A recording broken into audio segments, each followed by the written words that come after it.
salat sunnah yang terkait mungkin waktunya dekat dengan salat fardu, yang 5 waktu itu, ini dibagi 2 bagian. Ini teorinya supaya dipahami dengan baik ya. Ada yang disebut dengan salat rawatib. Apa artinya rawatib? Kalau tidak tahu katakan. Baik. Apa artinya rawatib? Baik. Rawatib itu jamak dari kata ratib. Apa artinya ratib? Baik. Bukan Allah alam. Ratib itu adalah sesuatu yang tersusun dengan rapi atau berurutan sifatnya. Tersusun berurutan atau tersusun dengan rapi. Makanya diserap ke dalam bahasa Indonesia menjadi tertib. Tertib kan berurutan, rapi. Ada salat-salat sunnah yang waktunya tersusun rapi berurutan dengan salat fardu. Terletak sebelumnya atau setelahnya. Jumlah rawatib ini itu ada 12 salatnya. Diketahui jumlah 12 ini dari hadis riwayat At-Tirmidzi. Nama aslinya Muhammad, berasal dari Tirmidz, disebut dengan At-Tirmidzi. Nomor hadis 414 riwayat Ummu Habibah radhiyallahu taala anha. Man shalla 12 raka'atan, siapa yang salat 12 rakaat fi yaumin wa lailatin, yang mengiringi salat fardunya siang dan malam. Arba'an qabla dhuhri, 4 rakaat sebelum zuhur. Baik. Perhatikan, raka'ataini ba'daha, 2 rakaat setelah zuhur. Kemudian raka'ataini ba'dal maghrib, 2 rakaat setelah maghrib. Raka'ataini ba'dal isya, 2 rakaat setelah isya. Wa raka'ataini qabla subhi, dan 2 rakaat sebelum subuh. 2, 4, 6, 8 tambah 4, 12. Jumlahnya 12 rakaat. Siapa yang konsisten mengerjakan ini selama hidupnya, Allah, sebelum dia wafat, terus dia kerjakan sampai meninggalnya, kata Nabi, bunyalahu bihinna baitun fil jannah. Akan dibalas oleh Allah kerja kerasnya ini dengan dibangunkan satu rumah untuknya di surga. Luar biasa. Ini. Nah, Ummu Habibah ketika mendengar kalimat Nabi ini, maka berkata pada dirinya, bima ma'na, laqad azamtu nafsi alla atrukaha tula hayati. Saya nggak akan pernah tinggalkan ini selama hidup saya. Bayangkan nggak? Ummu Habibah itu istri Nabi, orang paling mulia, Ummul Mukminin, di surganya bersama Nabi, jelas sudah punya rumah, kelasnya elit luar biasa. Ketika mendengar kalimat ini yang amalan sunnah, kata beliau, saya nggak akan tinggalkan ini selama hidup saya. Istri Nabi, dekat dengan Nabi, ahli surga, surganya terbaik, rumah paling elit, mendengar amalan sunnah, saya nggak akan tinggalkan. Ada perempuan, bukan di sini, di luar sana, bukan istri Nabi, tidak dekat dengan Nabi, belum jelas status surganya, amalan berantakan, hisab menegangkan. Masya Allah, ditawarin surga, rumah di surga, jangankan sunnahnya, yang wajibnya pun kadang terlambat. Cita-cita masuk surga firdaus tanpa hisab. Masya Allah. Ya. Sebelum bahasa Arabnya apa? Qabla. Setelah? Ba'da. Baik, ketemu kalimatnya. Sekarang lihat. Ini 12 salat ini disebut apa? Rawatib. Kenapa disebut rawatib? Karena susunannya teriring langsung dengan salat fardu, baik sebelum atau setelahnya, dan punya fungsi melengkapi salat fardu. Jadi yang kurang di salat fardu dilengkapi oleh ini. Nah, ada salat ini di luar yang ini yang rawatib disebut dengan mutlak. Mutlak. Sifatnya ditunaikan, terdiri dari 2 waktunya. 1, ada yang memang berdekatan dengan salat fardu, tapi dia tidak punya fungsi menyempurnakan salat fardu. Fungsinya fungsi sendiri, terpisah dari yang fardu. Cuman waktunya berdekatan. Contoh, asar. Asar ini ada sunnahnya mutlak 4 rakaat, ditemukan di Abu Daud nomor hadis 1257. Riwayatnya Ibnu Umar radhiyallahu taala anhuma. Ya, kata Nabi, rahimallahu ra'an shalla qabla al-'asri arba'an. Allah merahmati seseorang yang bisa salat 4 rakaat sebelum zuhur. Paham? 4 rakaat sebelum asar. Baik, 4 rakaat sebelum asar. Saya ralat 4 rakaat sebelum asar. Ini masuk kategori salat apa? Mutlak. Paham sampai sini? Baik, ada juga yang waktunya terpisah jauh dengan salat fardu. Misal tahajud, qiyamul lail, salat duha, ya salat wudu, salat tahiyatul masjid, salat di belakang makam Ibrahim. Maka ada salat yang kedua yang sifatnya terpisah jauh waktunya dari salat fardu. Di antara salat mutlak juga yang berdekatan waktunya dengan salat fardu tapi dia mutlak bukan rawatib adalah qabliyah maghrib. 2 rakaat. Dalilnya Abu Daud nomor hadis 1258. Ya, kata Nabi, lihat kalimatnya. Ya. Sallu qabla al-maghrib rak'atain liman yasha. Silahkan salat sebelum maghrib 2 rakaat bagi yang ingin. Ingat ada kalimat bagi yang ingin. Beda redaksi ini dengan salat-salat yang lainnya. Wala tattakhidhuha sunnatan, tapi jangan dibiasakan. Apa maksudnya kalimat ini? Salat 2 rakaat sebelum maghrib ini sekalipun statusnya sunnah, masuk dalam mutlak tapi tidak begitu dianjurkan oleh Nabi. Ya, karena waktunya yang sangat singkat, mepet antara adzan dengan iqamah plus dari maghrib ke isya. Kalau orang pada sholat semua maghribnya mundur mendekat kepada isya, bagi antum gak ada masalah. Bagi orang tawaf yang ada di Mekah, bagi sekitaran di Madinah, atau waktunya yang sangat mepet. Makanya di Arab umumnya ketika selesai adzan itu umumnya akan cepat langsung iqamah. Nah kalau misalnya anda dalam situasi sudah baca Al-Quran, sudah berdoa, karena doa antara adzan dengan iqamat cepat dikabulkan, lebih cepat dikabulkan. Anda berdoa, sudah baca Al-Quran, masih ada waktu, orang pada belum datang, Anda ingin sholat, maka dipandang lebih bagus sholat daripada melakukan tindakan-tindakan yang tidak tepat. Ya, Anda malah bikin status, belum ada orang nih, sedang menunggu sholat maghrib. Paham ya? Sudah.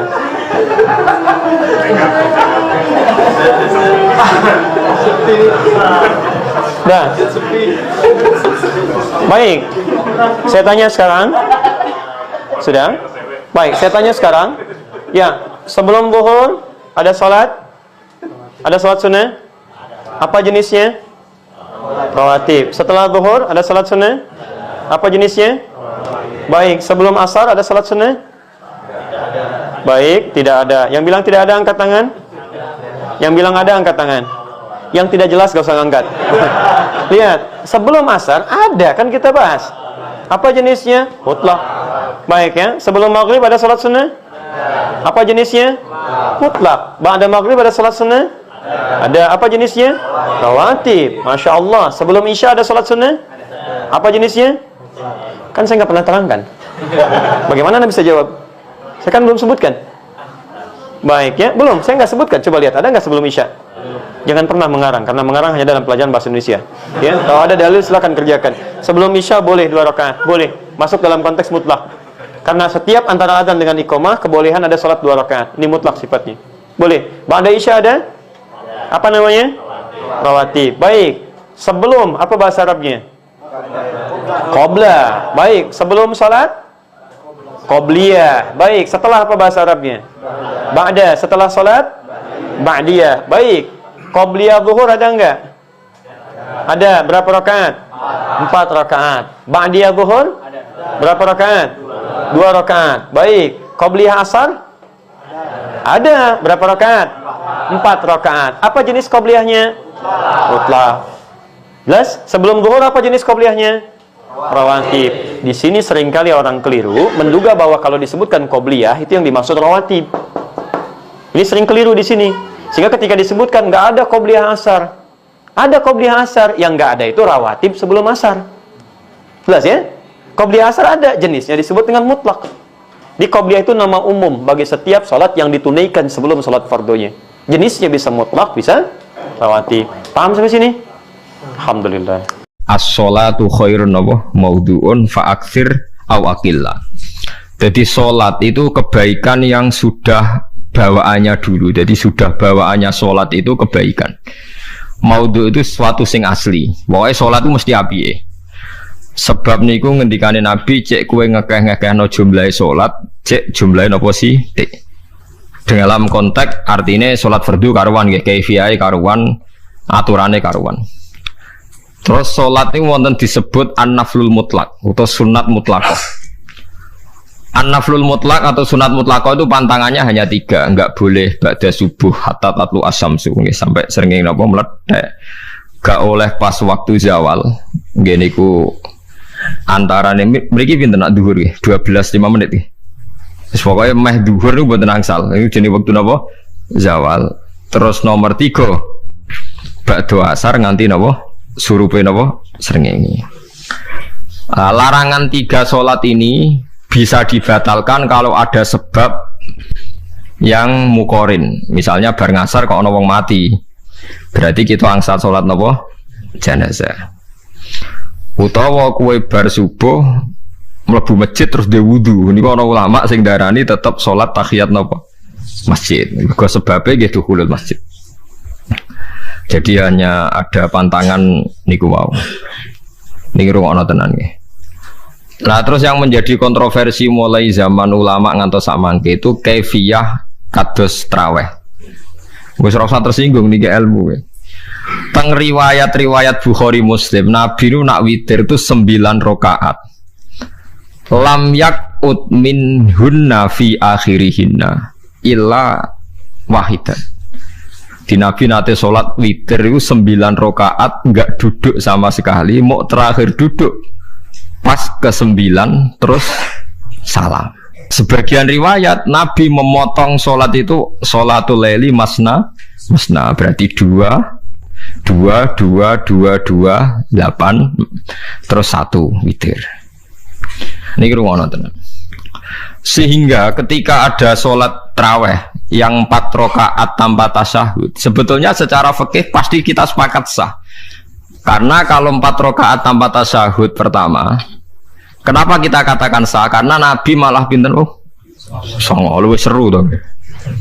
Buat ini karena menjadi kontroversi. Nah, dan tidak satu pun ulama di dunia yang mengatakan tasyahud awal itu wajib. Sampean yakin tasyahud awal wajib atau sunat? Sunat. Artinya khasnya hukum sunat itu gimana? Kalau ditinggalkan tidak batal. Berarti misalnya ono tarawih 4 rakaat berturut-turut, berarti tidak ada masalah karena yang ditinggal artinya tasyahud awal yang kita yakin itu hanya sunat.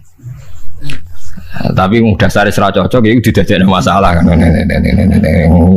Dalilnya apa? Dalilnya ra cocok. Lah sing darani masalah padahal darani tasyahud awal iku sunat. Kowe salat zuhur tasyahud awal sunat atau wajib? Sunat. Nak sunat tuh khas ya, ditinggal batal lho ora. Mboten. Tapi nak sing ra cocok dia batal. Hukum ora cocok ra cocok.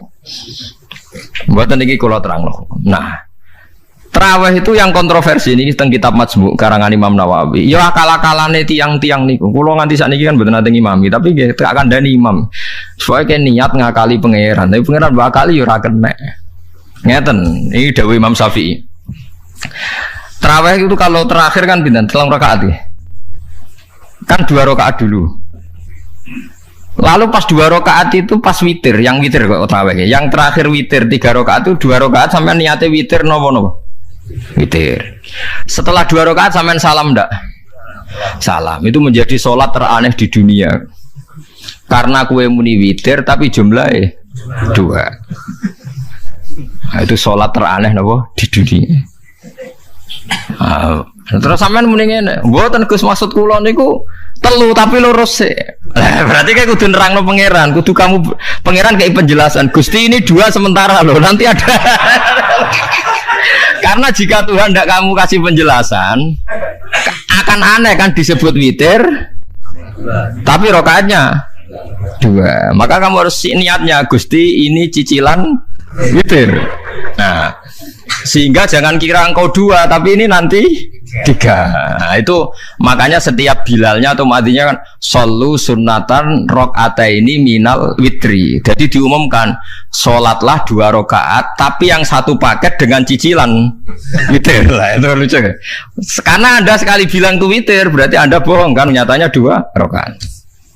Tapi kritiknya Imam Syafi'i ini kan lucu. Imam Syafi'i yang imam kita tuh mengkritik itu sholat aneh kalau begitu. Sholat tuh kalau sudah salam itu dianggap sholat mustaqillah, sholat yang mandiri. Nggak bisa sholat kok bertakluk dengan sholat setelahnya. Sholat itu kalau sudah dimulai takbir diakhiri salam ya selesai dan menjadi sholat yang mandiri. Nggak bisa sholat yang mandiri nih. Engkau nasibku ngenteni yang 1 itu iso sholat nabi selesai yo. Selesai. Salat sunnah ada 2 macam, mutlak dan muqayyad. Salat sunnah muqayyad adalah salat sunnah yang dianjurkan untuk dilakukan pada waktu tertentu atau pada keadaan tertentu, seperti tahiyatul masjid, 2 rakaat seusai wudu, salat sunnah rawatib, dan seterusnya. Sedangkan salat sunnah mutlak adalah semua salat sunnah yang dilakukan tanpa terikat waktu, sebab tertentu, maupun jumlah rakaat tertentu, sehingga boleh dilakukan kapanpun, dimanapun, dengan jumlah rakaat berapapun, selama tidak dilakukan di waktu atau tempat yang terlarang untuk sholat. Al-Mawsu'ah, Al-Fiqhiyah, Al-Kuwaitiyah. Hukum sholat sunnah mutlak. Salat sunnah mutlak dianjurkan untuk banyak dilakukan di setiap waktu, siang maupun malam, selain waktu larangan untuk salat. Waktu terlarang tersebut adalah 1. Setelah subuh sampai matahari terbit. 2. Ketika matahari tepat berada di atas kepala hingga condong sedikit ke barat. 3. Ketika matahari sudah menguning setelah asar hingga matahari terbenam. Allah berfirman yang artinya, punggung-punggung mereka jauh dari tempat tidur karena beribadah kepada Allah dengan penuh rasa takut dan rasa harap. Mereka juga menginfakkan sebagian rizki yang aku berikan kepada mereka. Quran Surat As-Sajdah ayat 16. Keutamaan salat sunnah mutlak. Dari Rabi'ah bin Ka'ab al-Aslami radhiyallahu anhu, beliau menceritakan, aku pernah tidur bersama Nabi SAW. Aku layani beliau dengan menyiapkan air wudhu beliau dan kebutuhan beliau. Setelah usai, beliau bersabda, mintalah sesuatu. Aku menjawab, aku ingin bersama Anda di surga. Beliau bersabda, yang selain itu, hanya itu, kataku. Kemudian beliau bersabda, jika demikian, bantulah aku untuk mewujudkan harapanmu dengan memperbanyak sujud. Hadis riwayat Muslim. Karena seseorang bisa melakukan sujud sebanyak-banyaknya dengan rajin salat sunnah mutlak. Dalam hadis yang lain, dari Ma'dan bin Abi Talhah al-Ya'mari mengatakan, saya pernah bertemu Thauban, budak yang dibebaskan Rasulullah SAW. Aku pun bertanya kepadanya, tolong ceritakan kepadaku, amalan apa yang bisa menjadi sebab Allah memasukkanku ke dalam surga? Dalam riwayat lain, sampaikan kepadaku amalan yang paling dicintai Allah. Thauban pun terdiam. Kemudian aku mengulangi pertanyaanku 3 kali. Setelah itu beliau menjawab, aku pernah menanyakan hal itu kepada Rasulullah SAW, dan beliau menjawab, perbanyaklah bersujud, karena tidaklah kamu bersujud sekali, kecuali Allah akan mengangkat 1 derajat untukmu, dan menghapus 1 kesalahan darimu. Hadis riwayat Muslim. Tingkat keutamaan. Pada penjelasan sebelumnya, telah disebutkan bahwa salat sunnah ada 2, salat sunnah mutlak dan salat sunnah muqayyad. Semua salat sunnah ini tingkatannya berbeda-beda, berikut rinciannya.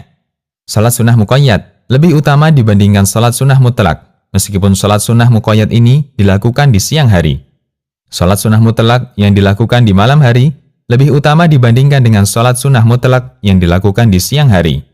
Sebagai contoh, orang yang mengerjakan salat sunnah mutlak antara maghrib dan isya lebih utama dibandingkan orang yang mengerjakan salat sunnah mutlak antara zuhur dan asar. Dari Abu Hurairah radhiyallahu anhu, Nabi SAW bersabda, yang artinya, salat yang paling utama setelah salat wajib adalah salat sunnah yang dikerjakan di malam hari. Hadis riwayat Muslim. Salat sunnah yang dikerjakan di sepertiga malam terakhir lebih utama dibandingkan salat sunnah mutlak di awal malam. Karena sepertiga malam terakhir adalah waktu mustajab untuk berdoa. Dari Abu Hurairah radhiyallahu anhu, Nabi SAW bersabda, Tuhan kita yang maha mulia lagi maha tinggi, turun setiap malam ke langit dunia ketika tersisa sepertiga malam yang terakhir.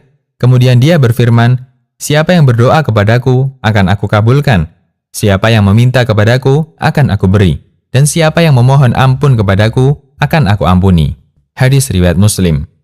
Demikian yang dikabarkan Rasulullah SAW yang wajib kita imani sebagaimana yang beliau sampaikan. Allah turun ke langit dunia dengan cara yang sesuai kebesaran dan keagungannya, dan tidak boleh kita khayalkan. Salat sunnah yang dilakukan di rumah lebih utama dibandingkan salat sunnah yang dikerjakan di masjid. Sesungguhnya salat yang paling utama adalah salat yang dilakukan seseorang di rumahnya, kecuali salat wajib. Hadis riwayat Bukhari dan Muslim. Tata cara salat sunnah mutlak. Salat sunnah mutlak tata caranya sama dengan salat biasa. Tidak ada bacaan khusus maupun doa khusus. Sama persis seperti salat pada umumnya. Untuk bilangan rakaatnya, bisa dikerjakan 2 rakaat salam, 2 rakaat salam. Bisa diulang-ulang dengan jumlah yang tidak terbatas. Dari Ibnu Umar radhiyallahu anhuma bahwa ada seseorang yang mendatangi Nabi SAW dan bertanya, bagaimana cara sholat di malam hari? Beliau menjawab, 2 rakaat, 2 rakaat. Dan jika kamu khawatir masuk waktu subuh, kerjakanlah witir 1 rakaat sebagai pengganjil untuk semua sholat yang telah Anda kerjakan. Hadis riwayat Bukhari dan Muslim.